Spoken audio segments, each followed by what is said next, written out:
morning. I want to welcome everyone to the Public Affairs meeting. It's great to see this great turnout, and I think we're all here for a reason, because we're real excited to hear from our new mayor, who I was told needs no introduction. So I'm just going to introduce Mayor-elect Kevin Brooks.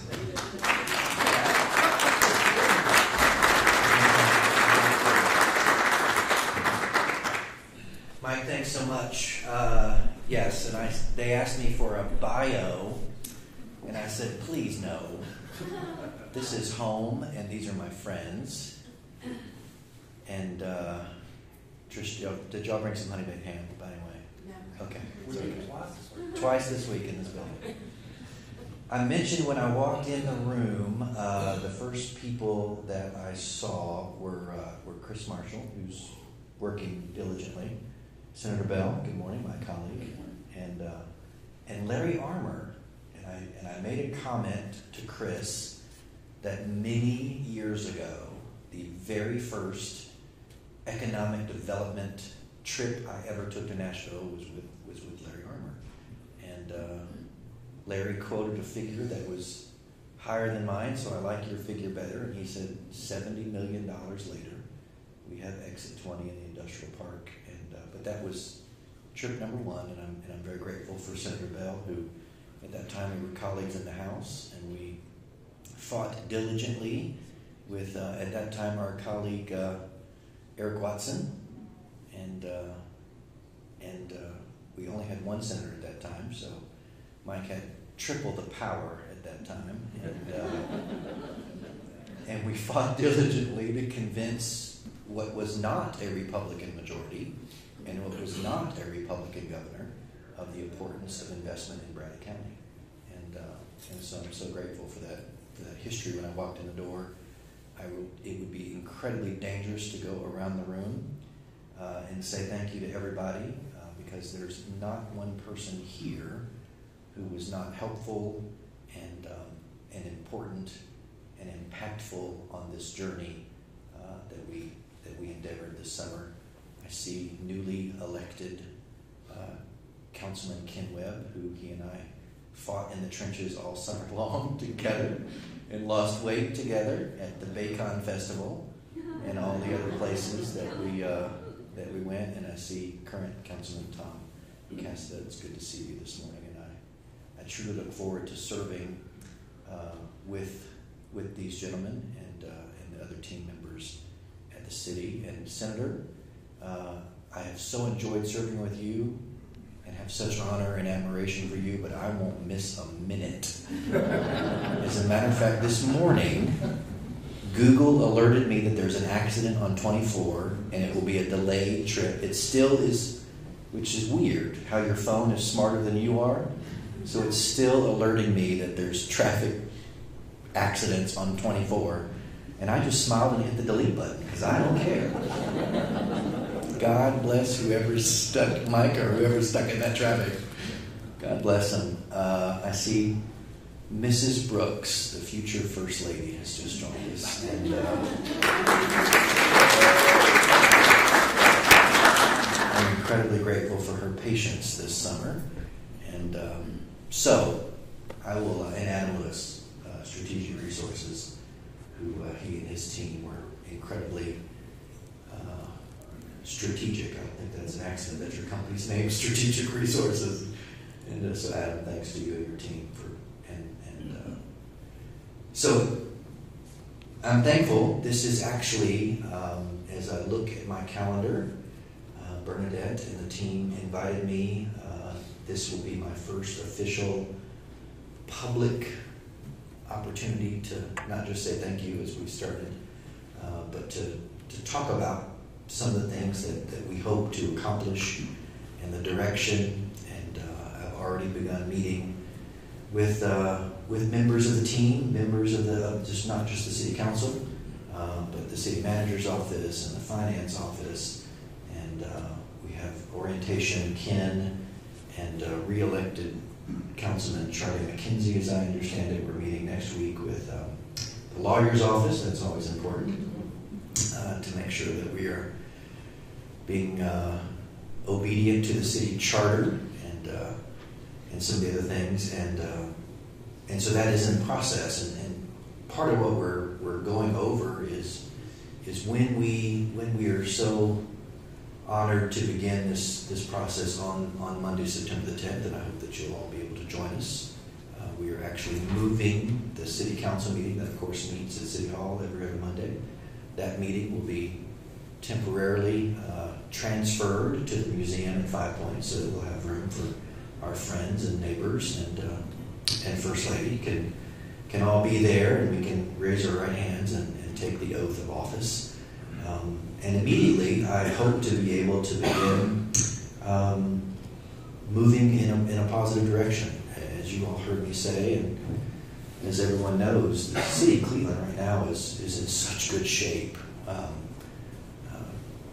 As Mike and I served in Nashville, we traveled the state from end to end. Bristol, Ron Ramsey used to like to say, from Memphis to Mountain City, and you really do.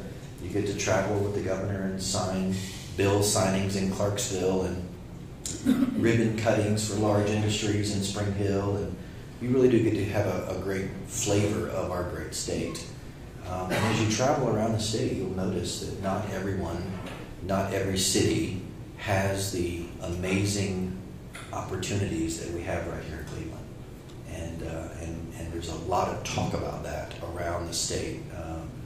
Those of us that are honored to serve in the local delegation, we get asked a lot, what is it about Cleveland? You know, we got not just one Amazon distribution center, we've got 2 on this side of our state. And oh, by the way, everyone in the entire nation was fighting for Volkswagen. It's just a few miles from our southern border, and then the very largest investment in the history of our state, Wacker, right here in Bradley County in Charleston.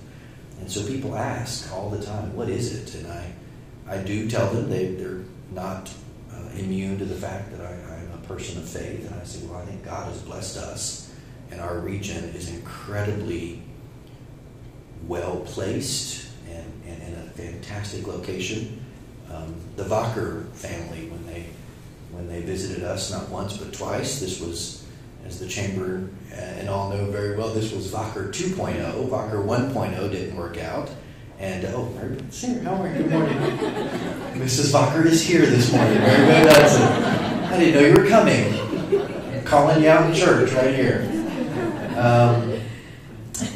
They said you had land, you had power, and you had water. And then there was a little neighbor next door that makes chlorine. And it simply was place. We were the place that had what they needed, and so many other industries and so many other opportunities. And so we begin this journey.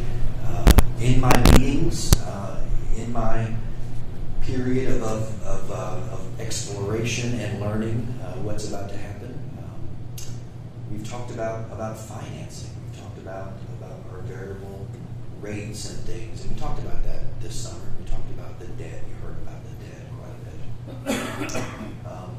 And so we talked about what needs to happen. Hello? I lost it. Here we go. Battery. I got a red light. I know what that means. Is anyone from Duracell here this morning? We'd like to give a shout out to our friends at Duracell. We did not use Duracell this morning. So, good news is I can keep going. We've talked about during the summer the financing and the things that make up that $100 million debt that was in the newspaper so long.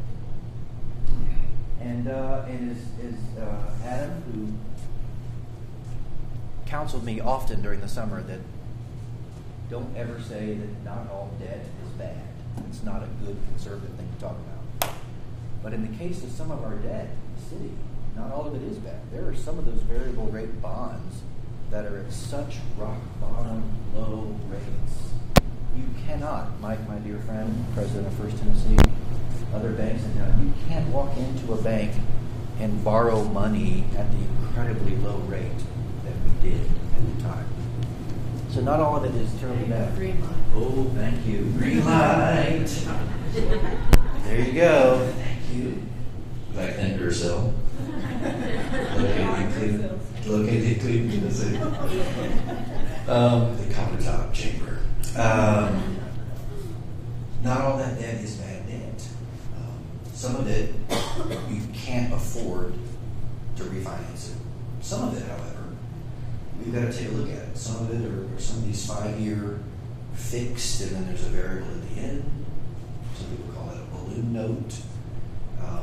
Some of it is for education. Some of it is for the Cleveland Utilities expansion that we desperately need to make Spring Branch. I had a consultant who was here outside a few months ago. We desperately needed those expansions. Dr. Dyer and the school board voted on the new logo for Candies Creek Cherokee Elementary School. Am I getting all that right? CCC Elementary. The Thunderbirds, which is great. It looks great. We had to do that. Absolutely had to do that. That's education. We've got to educate the future of our workforce, since this is the capital of workforce development right here in the chamber. However, to build that school, we borrowed $10 million. Now, guess what? As Mike or any of the bankers in town will tell you, we now owe $4 million, as I understand it, Tom, in interest on a $10 million loan. Now, if we had the state, Mike and I, for 12 years, we pay as you go in state roads. We have the money, we build exit 20. We have the money, we fix Georgetown Road. Pay cash if you can, or bond it that immediate year. That $4 million that we now owe in interest on the Candies Creek Cherokee Elementary, what could we have done?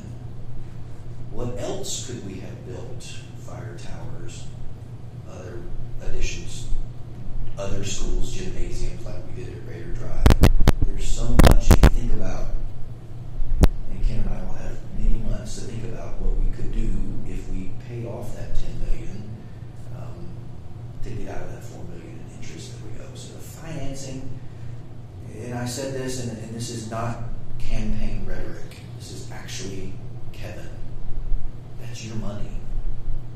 Every house, Cindy, that you sell, and every thing that you purchase, Mary Beth and Reba, when you help out with the opioid crisis and you guys sponsor an event, all those sales dollars, all those tax dollars that you will invest in our city, that's your money. And we are compelled to be good stewards of that money. And are we being the best stewards possible of what is in fact your money, not ours? And can we refinance? Can we revisit? We actually have an attorney right now who is going over all 11 financial bonds that were offered to see what we can do, what we can look at, what we can refinance, what we can revisit, so that we are 100% confident that every dime of your taxpayers' money is being defended and being distributed in the best possible way. And I think that's what you expect of us, who you trust. Some people call it elect. I actually use the word trust because I believe that the greatest statement of trust you could give those of us who serve is to keep electing us to office, that you trust us with your money. And I'm very grateful for that. We talked about Spring Branch when I came in. We talked about the very first trip I took. Industrial development, Mary Beth, you lead the room in that. It's incredibly important, and there was a lot of talk about that this summer, and there will continue to be a lot of talk about that, and most of it centers around this building that we're sitting in or standing in, and how we can partner together. And this summer and even in the past, there's been finger pointing and why is there nothing there? Every time I hear that, by the way, it just makes me crazy. Why is there nothing at exit 20 yet? And I want to look at them and say, have you not been down there? We've got 2 bridges and 4 roads, and the pads are now complete, and it's spectacular. We are actually waiting, just like what's the best use of your tax dollars, we are waiting for the best and highest use for what is arguably some of the best industrial land in the state of Tennessee. And I would also say North Georgia, North Alabama. You can't get better than what we've got. And what you don't want to do is have the wrong tenants fire up first. And I could name you many exits along our beautiful corridor of I-75 that you all, I think, would agree with me, wow, wouldn't it be better if blank? And I think that that's a very important part of the discussion. So whenever I hear, why is there nothing at exit 20? Why haven't we done, and I hear this, Kim can tell you, Cracker Barrel, Cook, Church, just about everywhere we go, why haven't we done anything? And I just smile and take a deep breath and say, I promise you, if you would get in my car with me, or anyone here at the chamber, or Tom, or Mike, we'll drive you around and we'll show you what millions of dollars of investment have already been placed in there, not just the roads and bridges, but under the roads and bridges, the Cleveland Utility Partnership. And if people ask me or inquire about it, I say I am so excited to. These sleeves are hard to roll up, but roll up my sleeves and partner arm in arm, hand in hand with all the different people that have already invested in Exit 20. It really and truly is. And again, that's not campaign rhetoric. That is not pie in the sky. It truly is, I think, the best industrial site, not just in East Tennessee, but I think the region. And I've actually had other regions tell me that. I had someone yesterday, not from here, say, do you realize how fortunate you are to be the incoming mayor of that town at this time? And I said, I absolutely do. And I still wake up every morning, Kim can tell you, excited and energized about what's about to happen. Because I talked about it in the book this summer, Good to Great. And I think that's us. I really do. I'm confident Dr. Collins is going to send me a bill because I've quoted that book so many times.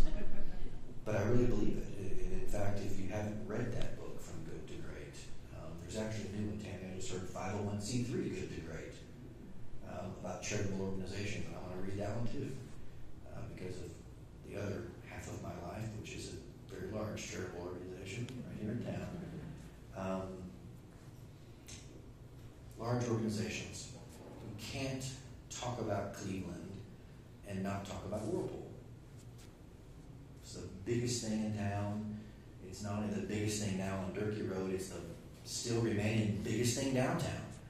And where's TC? Tom Cade and I live in a development that Tom Cade developed, and I drove this morning, and on that very short drive, I had a 2-minute conversation for what those 2 miles, Tom, you know better than I do how far it is from here to our driveway. And I had a 2-minute conversation on the 2-mile drive and learned more than I've learned in 2 years because I got the Whirlpool folks on the phone, and we've been playing phone tag. And I said to my folks that I've been friends with all this time I've served in Nashville, hey, I'm not asking for Mr. Liatini to call me back personally. He's the president of Whirlpool North America. But I said, we got to get some progress. I said, we absolutely, every person that I talk to, everything that's about downtown, it's ironic. The last Rotary presentation was about downtown. The last Main Street presentation was about downtown. Everyone is talking about downtown. And I'm expressing to my friends at Whirlpool, it's the Elvis song I quoted during the summer, little less conversation, little more action, please. And he said, Kevin, we are so ready. We are so ready. We've already got plans to bring down plants 1 and 2. We are so ready. We talk about plazas, and we talk about green spaces, and we talk about the future. And I told him, I said, Luke, we've got some immediate discussions we've got to have. If I need to get on an airplane and fly to Benton Harbor or fly to D.C. where he is, or wherever we've got to go, tell me. We've got lots of people with lots of planes, and we can get there quickly. I'll bring the whole city council. We'll just go. We're ready. And he said, Kevin, we are ready also. And I promise you, and I told him, I said, Luke, I'm not trying to sound like I'm in Washington, but these first 100 days are going to be very important to me. And I said, I really want progress. I said, I'm not asking for Plant 1 to come down in 100 days. That's crazy talk. Unless you want to. Because I'd support it. I said, but I definitely want definitive discussion. And I want plans. And I want memorandums of understanding. And I want things in writing. And the answers were all, yes, let's go. And I think if I had to say or express or share my heart with you, it is Kevin Brooks wants to be the greatest partner with Cleveland ever. I literally want to use myself as an ambassador, as a link, as the connector, whatever word that you choose in your thesaurus. That's it. That's what I want to do. And that's what I want to accomplish. I have a lot of people that are very kind. Last night at the great reception to honor our mayor, the longest serving mayor ever, state and city. And they, it's an interesting time of transition, so they're not sure what to call me. They're, mayor-elect, sir. And I'm like, Jim, just call me Kevin. That's what you called me all these years. We've been friends for 20 years. Call me Kevin. And that's my goal. It's not about titles, and it's not about elections. Right now, to me, it's about partnership, and it's about progress. And that's my goal. I get asked that now every day. What's your goal? What's your vision? I say, well, my vision, my goal, is the goal and the vision of the people that allow me to serve. It's Cleveland. And if you talk around town, a lot of those visions and a lot of those goals, Ken heard it all summer long too. There's a lot to do with downtown redevelopment. There's a lot to do with industrial investment in our community. It has a lot to do with those taxes that we talked about, our finances. People are asking, where are we? What is going on? I'll be as transparent as I possibly can. Where's Josh? He's back there at WTMB. We've already had conversations that came up during the summer about transparency and getting City Hall into the 21st century of streaming and live coverage of all the city council meetings. And I've begun those conversations of what will it take us to get from good to great very quickly. What will it take to get us there? And it's ambitious. Our first meeting is actually not in City Hall, as I told you. It's at the museum, my first meeting. The next meeting is the 24th, and I've already said, what can we do on the very first meeting that will show we're serious, that Cleveland, Tennessee is about to go to the next level? I've asked those questions. And we're ready. And I'm thankful that the team that's in place, I wish Joe was here. He texted me this morning and was apologizing. He was dealing with something else. But Ken and Tom and other members of the team, incredible talent. Sean McKay had a many-hour meeting. And no one ever looked at notes. That's what I look at. I look at people that don't speak with notes. And it's something that I strive to do because it's something they've internalized. It's something from their heart or something in their head.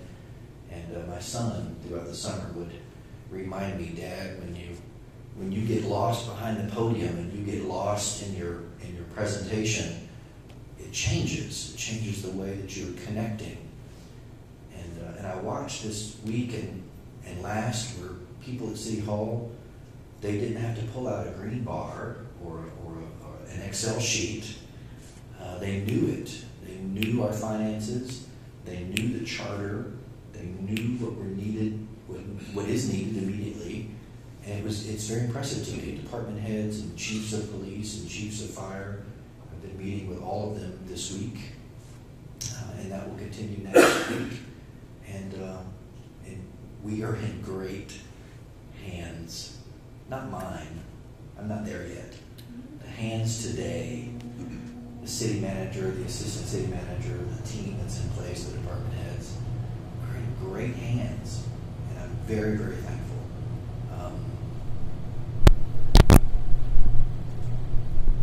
It will become uncomfortable for me because it's very still fresh and new and a little bit emotional because this was a long, hard summer. And the outcome was more amazing. And there's a song that we used to sing, More Than Amazing. And that really is it. To Kim and I, to Zach and Elizabeth, Thursday night, August the 2nd, was more than amazing. And Andrea, Ty, and Lee, the guy who designed my Brooks Blue shirt, Lee, everyone's mad at you because they're tired of seeing that thing all over town. But, you know, the fact that I would go into their store every 2 weeks, Kim would get mad because I would not order enough. I know we're over 1,000 shirts. We may be close to 1,500 now, I don't know. But hundreds and hundreds of people say, we believe in you so much, we're going to put your name on our back. You heard me, I got your back. But when they put your name on their back, Roger, you know, when somebody wears a mermaid mattress shirt and puts their mattress in their house. I've got two, Roger, by the way. Thank you. Good night's sleep. Thanks to Roger. That's the greatest compliment they can give you. That's the single greatest. They can tell you that they're going to pray for you. They can tell you that they're going to vote for you. But when Adam and I, thanks to Adam, started to jog a little bit on the Greenway, when you're jogging on the Greenway and you pass someone else, you expect me to wear the Brooks shirt. But when you pass someone else, oftentimes who ask you to high five and you forget, or you're so exhausted that you literally can't raise your hand to high five them, which was me at the start of the summer. But when you pass someone else that has a Brooks shirt on, or gives you the thumbs up or tells you, it truly is more than amazing. And so I began with saying thank you. I'm going to end with saying thank you.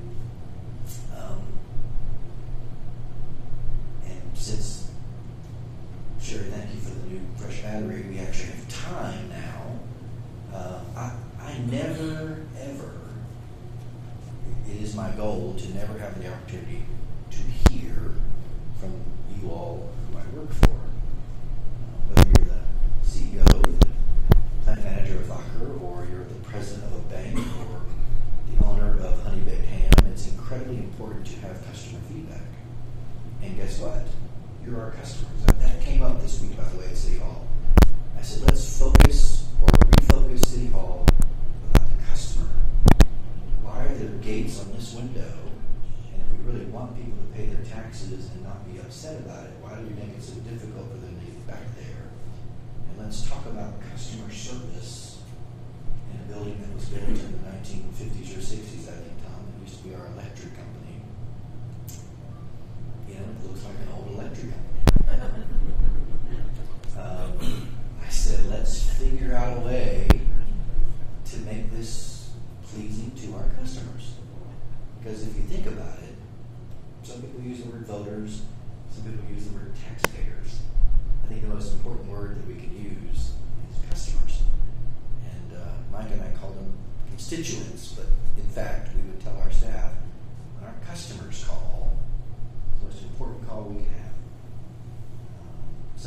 last night at Tom's reception and made a comment that he doesn't always feel welcome, or one time the person wouldn't buzz the door to let him up to the mayor's office. And I said, as long as I'm mayor, you'll always be able to get up to the mayor's office. And he drugged me over to Tom and said, Tom, did you hear that? As long as Kevin's mayor, I can get up the stairs. And we all laughed. And I use that as an example of I want everyone to feel welcome and invited. And I want it to be an inviting environment. Yes, we do the business of government. Yes, we have to vote. Yes, we'll call a roll. Yes, we'll take the pledge. And yes, we'll say the prayer. But I want it to be an inviting, customer service-oriented complex, however and wherever that is, whatever that looks like. I can't wait to get started. So, my friend Steve Black has already got a question I see there in the back. So, here we are. I don't think we have two mics, Sherry. We can't be like Phil Donahue. I guess I could be like Maury Povich and run back there with my microphone.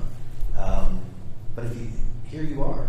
If you have questions, I'd love to hear from you. And it makes me feel better after being in front of you when I get to hear from you. So, here we are. I was silent, Jim, because you were going to raise your hand. No, You were adjusting your name tag. So you knew who I was. Counselor, my friend and my lawyer, Bill Brown. Kevin, first of all, I want to say thank you. It's that phone call you talked about this morning is really inspiring to me. I'm sure it's inspiring to everybody.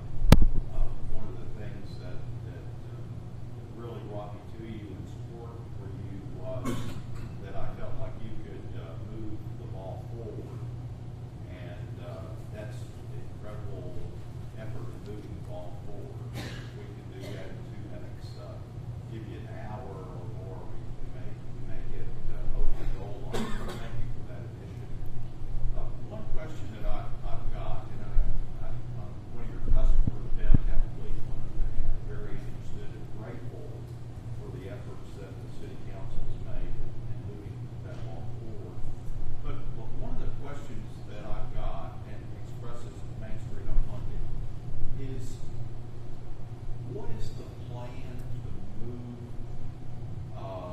when we get the report from the study committee or the planning group, is there a plan to move that forward? Is there an organization? I realize the city council is there, but they certainly have a lot on their plate. But is there some group that will be in charge of taking whatever we get from that group and moving it forward as promptly as possible, and do it in a comprehensive and logical and economical manner? And I'm not criticizing, but I'm not sure what the next step is after we get that report, except we're going to get the report. Although I will say that my city councilman, Tom Cassidy, said he was going to rent a backhoe and start carrying out business. Which I love his enthusiasm. Are you going to bail me out? That's all I got to ask. I'm glad you're his lawyer. My question is Don't tell Mike Bell that's a state highway.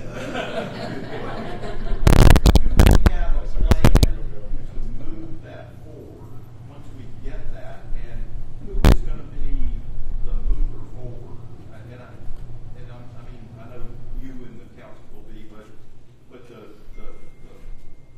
the people like our industrial board that made sure Locker got here, which I'm so impressed with that organization and what it's done to make Bradley County grow. So. Well, and Bill, it's a great question, and it really is sort of and I would expect that from the only man who's ever defended in front of the Supreme Court. Such a detailed question, and I think a simple answer is not what is the plan, but I think what you're asking is what is the mechanism by which the plan that will be presented, and that's being talked about. Obviously you're standing in the chamber, and the Chamber of Commerce is a current existing mechanism, one of the mechanisms that can be used to implement.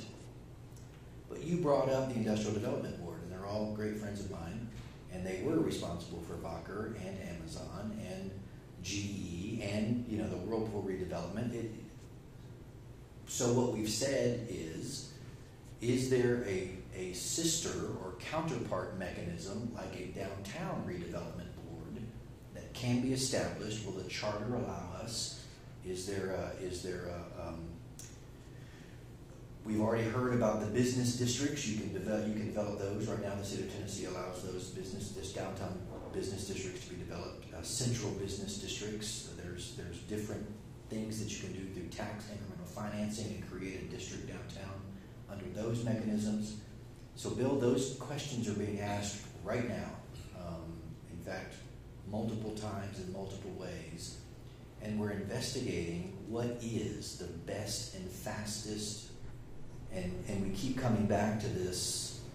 Industrial Development Board is incredibly effective. What can we have as a sister to that, a counterpart to that? I think the name, the nomenclature, whether it's called Downtown Redevelopment District, our friends at City Fields, they have just created a development district of their own, having to do with residential housing, and with that comes funding, grant opportunities. It's a very closely matched tool, and that, I think, is the best way for me to answer that, Bill. We need another tool in our toolbox, I believe, and there are people that are already stepping forward. They've heard this discussion. Hey, I want to be a part of that. I want to be a part of whatever you're putting together. I think you are going to see rapid discussion. I think what we've got to do is implement the proper tool. You know, you can look at me and tell I'm not a craftsman, but Kim's dad is, and he builds anything from anything. Amazingly talented craftsman with his hands. But he's often taught me, son, you got to have the right tool. And when he's woodworking or when he's fixing a car or about to go fishing, the tool that he chooses is incredibly important. And the outcome from that fishing trip or fixing that piece of furniture or repairing that car is basically determined upon which tool he chooses. And we got to get the right tool. And I think, Bill, you're going to see very quickly, we've heard some yeses. Yes, you can do that. We've heard some no's. No, you can't do that. And we're going to quickly figure out and get this downtown, because you're right, we've had lots of plans. I was on Main Street. I served on Main Street. Cameron knows. We talked about this back in the 90s. When it was very first started, they asked me to serve, and I was thrilled to be on the board. We had plans from consultants in the 90s, and they talked about Inman Street, and they talked about downtown, and they talked about everything that we're talking about right now. The dates have changed, but the content was the same. And those consultant reports are still on a shelf somewhere. In fact, I have mine still. We can't let that happen this time, Bill, and you've got my commitment that it will not happen. I'm little, but I'm loud and I'm persistent, and I think you'll see that. So it's a great question. Yes, ma'am. Would you Denise. share your vision on collaboration and maybe even any concerns between city and county leadership? Yeah, and I'm thrilled to do that. I was asked or I was informed, I think, Adam, if you'll correct me if I'm wrong, 9:35 on Thursday night is when they made the call, or 9:27, in that area.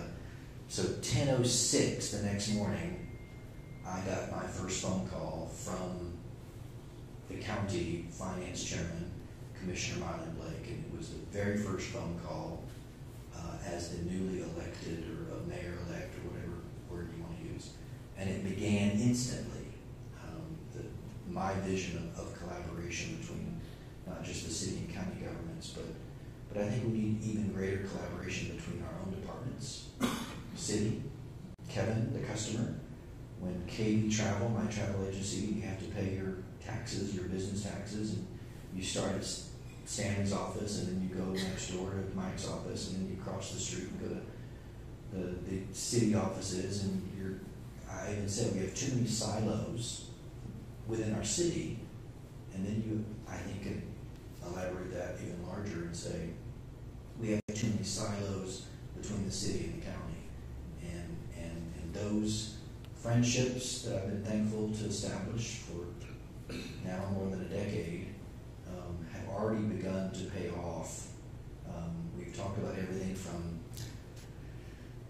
trash collection and recycling to dog no-kill centers. I'm having conversations, Denise, right now that I never thought I would have about how do you feel about dropping off your dog. Every one of those conversations is important because there's so many areas, the fire stations and the fringe insurance rates and the ratings. Every one of those conversations has an impact on what we talked about a moment ago, your tax dollars. And whether it's schools or fire stations or dog centers, all of that has an impact. And the collaboration of city and county together, we've absolutely got to fix that.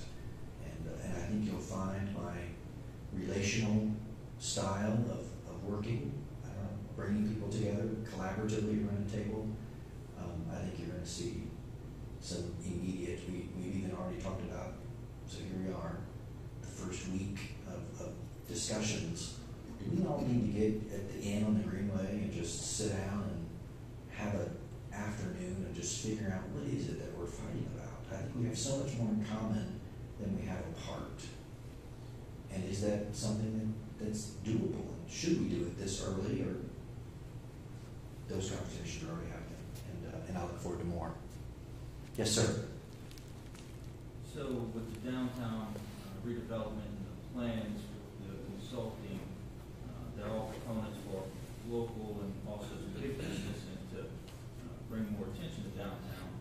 Are there conversations and committees that are being developed that are addressing local arts and culture that can bring attention to our region? Because if you look at a lot of places throughout the country, the way they attract people is through the local flavor, and to allow individuals who move here to be able to live their life and incorporate those type of craftsman type of aspects for their family, for their joy, so they don't have to go to Chattanooga or to Atlanta or Nashville. Great question. And yes, we've actually already had very positive conversations. One of the very earliest groups that asked to meet with me one day at the museum was the local fine arts committee in Cleveland. Dwight Richardson was there, Connie Gatlin, and some of the other people, and they said, we desperately want you to keep thinking about the arts and what that means to downtown. I said, you had me at hello. I had a great serendipitous meeting yesterday. Transparency in government. I got the date wrong in my phone. During the summer, I made a phone call and I made some comments about we've got to get some things immediately working at the old woolen mill. We all love it. We all support it.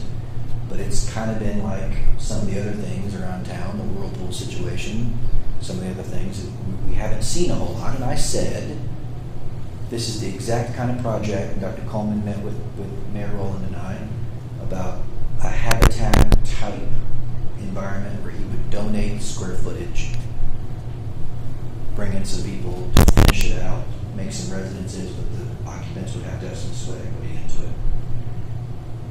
My friend, the Commissioner of Housing in Nashville, always talks about thinking outside the box. Don't ever say anything in front of Kevin Brooks unless you really want to be taken up on it. So I called the commissioner and I said, Ralph, if you really want an outside the box project, boy, have I got one for you. It's called the Old Woolen Mill. It's in Cleveland, Tennessee. Now remember, this was back in the summer. All of a sudden I get a call. The commissioner's going to be in Chattanooga. he remembered you talking about the old Willow Mill. He wants to come up to Cleveland and see if we can find a way to finish out some of that residential stuff and really get something going quickly. I said, perfect timing. We've already got a TDOT grant on the tables right now for parking. If we could get a Tennessee Housing Authority grant, get some residences going in there, we'll have immediate old Willow Mill progress quickly. First 100 days. I thought that was yesterday. It wasn't. It's next Thursday.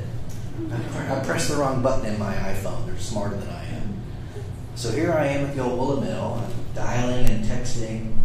I called my office in Nashville twice. I called my office in Cleveland twice, and nobody's answering. And I thought it was because my phone service was bad. And so I go to the coffee shop, and I go to the Weaver's room, and I finally get Ron Coleman to answer the phone. He goes, hey, Kevin, how are you? I'm down at City Hall. Where are you? I said, I'm at the old Willow Mill. He goes, well, that's not till next Thursday. And I was like, oh, great, okay. He goes, well, are you still there? I said, yeah. He goes, I'd like to show you something. So we met at the coffee shop, had a great cup of coffee, and we walked, and we looked at what could be the greatest 14,000 square foot fine arts facility I've ever seen in downtown Cleveland. It's the Dome building. Kevin Brooks didn't know it was there. Kevin Brooks had never seen that building. It's the other part of the old Willow Mill. It's not where you go for wedding receptions and Jake Stump's church service. It's the other part. Oh, and guess what? Beside that, there's a 9,000 square foot incredible public area. Just like this building, my favorite museum. It's a big square with a stage. We don't have enough of those downtown. Oh, guess what? Beside that, there's two 7,000 square foot top and bottom. The top could be a restaurant. The bottom could be like hundreds of buildings I've seen in Nashville with stalls where you could have small arts, whatever's made locally. Oh, and guess what? Outside of that is the beautiful farmers market that was there last night. And next to that is an outdoor amphitheater, which I had not seen in a while. All of a sudden I realized we don't have to go anywhere else. We actually have some of the greatest undeveloped areas at 6th and Euclid. And he said, Dr. Coleman, if we could just get Whirlpool on the phone, if we could buy that one little corner of this parking lot. So yeah, that did come up this morning. It's unused. It will never be used as a Whirlpool parking lot again. There's absolutely no reason we could not come to an agreement and turn that into old Willow Mill parking. So to answer your question, the arts are incredibly important. I can't wait to get some of this happening. And next Thursday, I'll be able to give you a report of if we can get some immediate stuff done. I just have to get it right in my phone. But I had a great 2-hour tour of some great things I had never seen in downtown Cleveland. And I kind of wish I had one of those GoPros on my head, because everything I saw I got excited about. And I wish I could share it with you today. I think it'd be a great presentation. I actually said to Ron, we've heard about the old Willow. We're sick and tired. We've heard about it for 20 years. You've got to get this out. You've got to, I said it's biblical. Write it down upon the tablets and make it plain, is what the Bible says, so the runner can run with it. I said, I'm ready to run with this. But I've been running for office for 6 months and didn't know this was down there. Can't wait. Very excited. Good question. Yes, ma'am. Hi, Trish. Are there eventual plans for a state-of-the-art convention center? Are there eventual plans for a state-of-the-art? There's eventual plans for state-of-the-art everything. Two things. We've got a wonderful developer who happens to be here this morning. This is not a planned question, Larry. Who said, I'll donate land for convention center type area at Exit 20. We, during the summer, have heard opportunities about a convention center type plan downtown. I don't think that these are mutually exclusive. I think it's different. We've talked about for years a gateway to the Smoky Mountains, and Cherokee Gateway is the name of the road down there. And can we get a parks and recreation or a state park, national park interest down at the Exit 20 area that is the gateway to the Smokies? you look at Rock Hill, South Carolina, if you look at Kannapolis, North Carolina, if you look at, which by the way, just like Whirlpool, Cannon Mills evacuated their downtown, and they've totally revitalized it. We're going to have lots of field trips coming up. I've told my friends, y'all get ready at City Hall, I'll take some field trips. Tom said yesterday he was ready to go, or Tuesday. I think if you see some of these other cities, it's not just the new areas that need to be developed, it's the old. And I think a convention center type, event center, whatever you want to call it, this 14,000 square foot dome building, when you peer through the metal louvers, industrial louvers, it looks like Howard Hughes's airplane hangar. It's just enormous, no pillar, open space. And Kim and I are meeting planners. People ask what you really do for the Church of God and for Lee University. We're meeting planners. We plan events. And when you're a meeting planner and you can get anything like this room that's column free, that there's no obstacles that you have to see around or work around, it's the best possible space. And there are tens of thousands of square feet of that right downtown. We could build tens of thousands of square feet of that at Exit 20. Again, I don't think those are competing. I don't think they're mutually exclusive. I think that we can do both. And I think to get to where we need to be in the 21st century, we've got to do both. And I get young families. I was so energized. I'm not young, 51-year-old or empty nesters and kids are gone.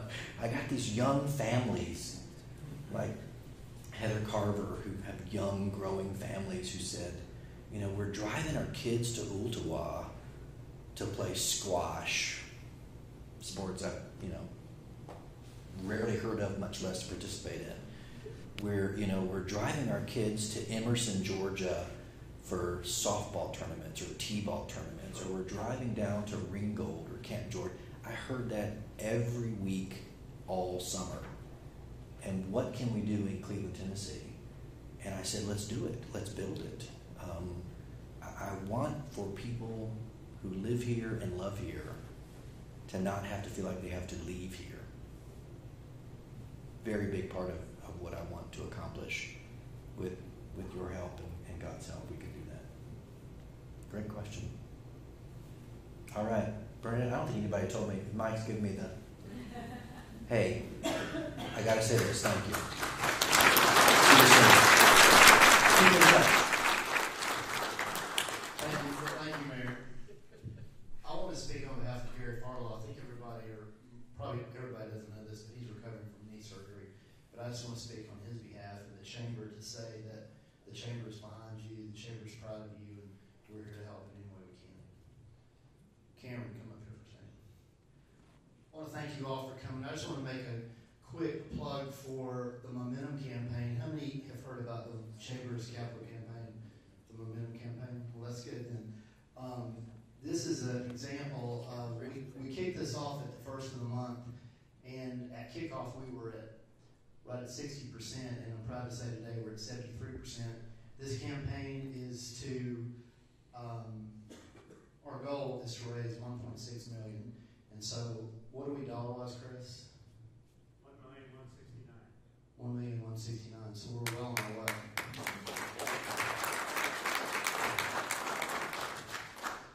Mr. Brooks has been on the campaign team and is a contributor himself. So I want you all to, you should have everybody in the room should have received a letter of some sort by this time, but if you haven't, ask us about it. And again, thank you for all the companies that are already taking part. And the whole idea of this is the third time the Chamber has done this.